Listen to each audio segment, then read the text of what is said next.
So the next setup I want to talk about is Euro USD. So as you guys can see, similarly to our last setup, GBP USD, we are waiting for a break or bounce scenario, just as we are for the previous pair or the previous setup that we had. Now for Euro USD, however, if we look on the 4-hour time frame, it's a bit more clearer than GBP USD in a sense that we can see that price is actually starting to have a rejection off of this level.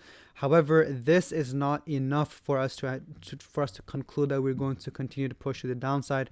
Instead, we should confirm this by either waiting for the daily closure or waiting for the next few 4-hour closures to confirm if we are maintaining below this level. If we are maintaining below this level, we can look for price to continue to push to the downside and reach 1.0760.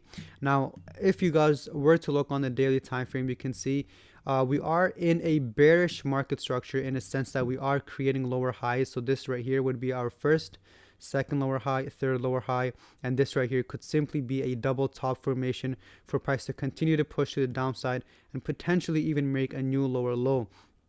However, this can easily, if the daily closure happens to close above this level, this can easily break our market structure and change our bias. So 4-hour time frame, we're looking for either a break or bounce scenario, and if we happen to break this level, I'll be looking for 1.11 to be achieved, which would give us around 110 pips or so. However, if price rejects, we can look for a short opportunity, which would give us around 212 pips.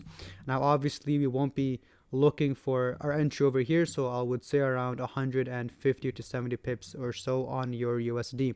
Now, we just have to simply wait for price action to develop. We can also add a few more confluences here and there, but ultimately we're just waiting for price to develop to see if price will either break or bounce off of this level.